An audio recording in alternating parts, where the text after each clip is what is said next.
If we left a baby on a deserted island, could he find Allah on his own? There is a piece of evidence that is very, very close to us today, and it shows us the existence of Allah, yet most people, maybe even you, don't realize. I'll talk about it today. There was a very unique experiment done on babies. Let's talk about it a little first.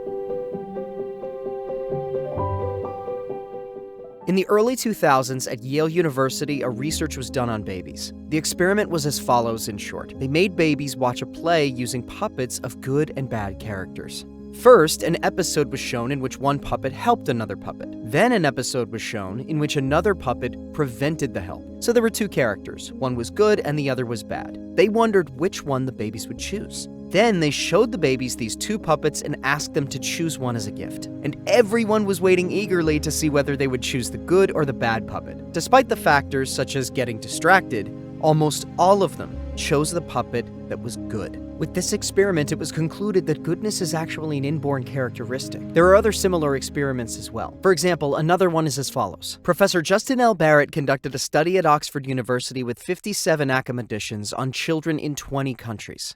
They found that children are inborn to believe in the idea of a supernatural power. So babies already have the idea of a supernatural power from birth. Think about it. You are a baby, but you come to the world knowing what is good. Or you are born and believing in a supernatural power, namely the Creator. How can that be possible? If we are born with certain characteristics, that is, knowing what is good, shouldn't there be a Creator who sent us here by placing those characteristics in us? Because you don't even have time to learn the good and the bad after all, do you? You are a baby. Or coming into this world recognizing Allah and accepting Him indicates something, doesn't it?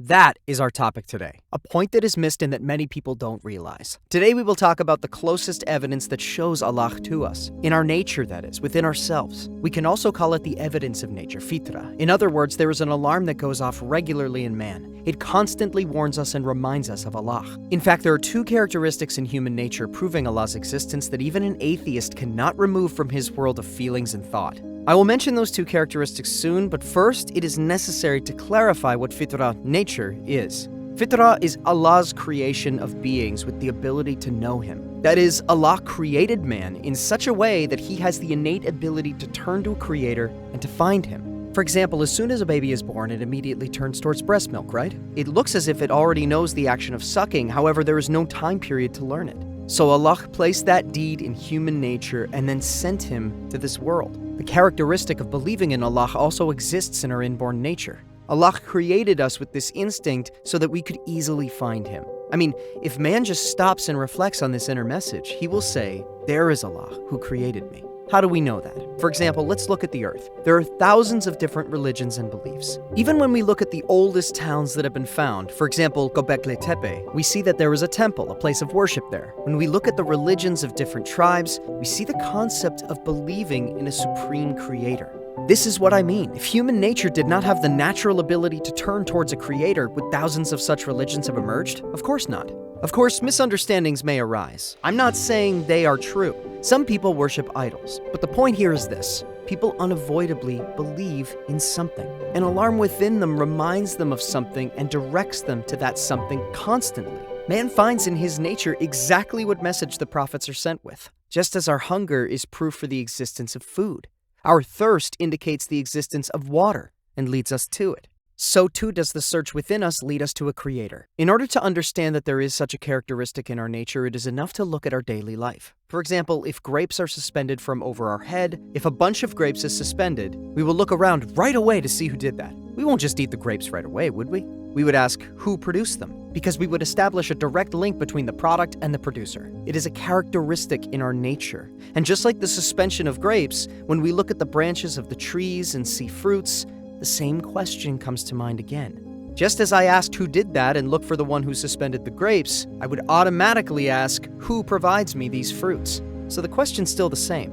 Who offers them? Or one day you wake up and see that there is a computer in your room. You will ask straight away, who put this computer here? You won't ignore it by saying it somehow happened. Let's just carry on with our conversation like nothing exceptional happened. You will ask about it. You will say, after all, it didn't just come here on its own out of nowhere, did it? What makes you say it is this idea in your inner nature that nothing comes into being on its own. That is the idea of finding a creator. That is, man knows the idea nothing comes into being on its own out of non-existence very well because we have it in our nature. Thus, man understands the idea that the universe can't come into being on its own out of non-existence, and he immediately accepts a creator. That is, believing in Allah is the most basic characteristic and the most logical decision of man. In fact, not accepting a creator is against man's own innate instinctive impulse. That is, if someone accepts a creator and believes in him, that means he does the most logical and rational thing, because human nature and inner being lead us to it.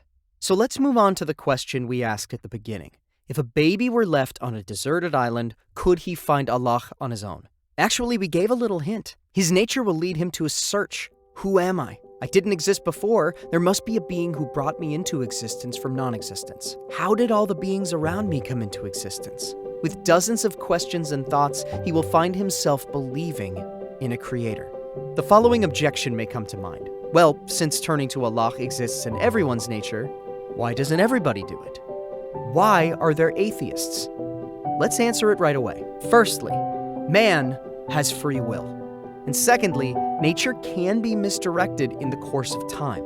Even if a person knows something to be correct, he might not accept it because he has free will. Sometimes we experience this too. We may know something to be correct, but we don't follow it deliberately. So first of all, there's the concept of free will. A person may find rules and prohibitions hard to follow. If there's a rule, a man can immediately direct his will in a different direction. In addition, a person can be misdirected and his nature disrupted with the bad effects of the environment around him. So that is also a question. But as we said, man's nature will always lead him to Allah because it has two main characteristics. The first is the presence of opposite characteristics in man himself. So what do I mean by that? A mirror shows the image more clearly than clear glass because its back is black. There's a contrast in it.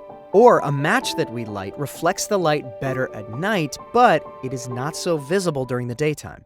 Similarly, there are characteristics such as weakness, helplessness, poverty, neediness in man. We have endless needs and seek and find a supreme being who will meet those needs. In other words, these characteristics in man, like the appearance of light at night, enable a person to find Allah faster and more clearly. The second aspect is that there are some limited abilities in man. For example, man has limited knowledge, power, sight, and hearing. He makes a comparison and says, since I have these characteristics, there must be a creator with infinite knowledge and power who sees and hears everything. Thus, he recognizes his Lord and finds him. For example, if we had no ability to see, could we understand Allah's attribute of seeing? Of course not. Allah placed these characteristics in our nature so that we could recognize and find him. So a person who observes himself and his nature can easily discover the attributes of Allah.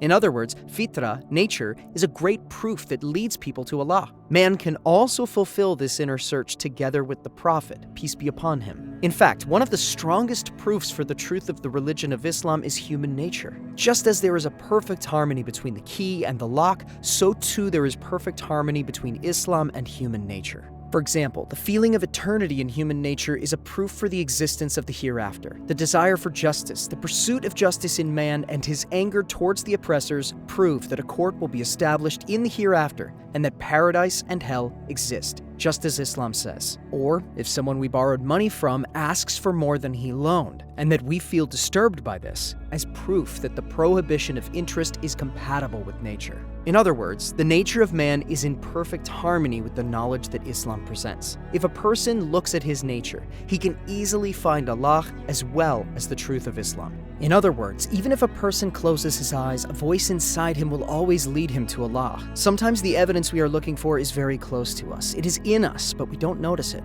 There is a statement of Bediüzzaman Said Nursi. Let's finish our video with it. Even if the mind closes its eyes, the eyes of the conscience are always open. Hello brothers and sisters, and thank you for watching the video. If you want to take a look at more of our videos like this, you can check the playlists we created specifically for you on the right, or you can check out our latest videos on the left. Don't forget to like this video and subscribe to our channel so that we can reach and benefit more people. See you.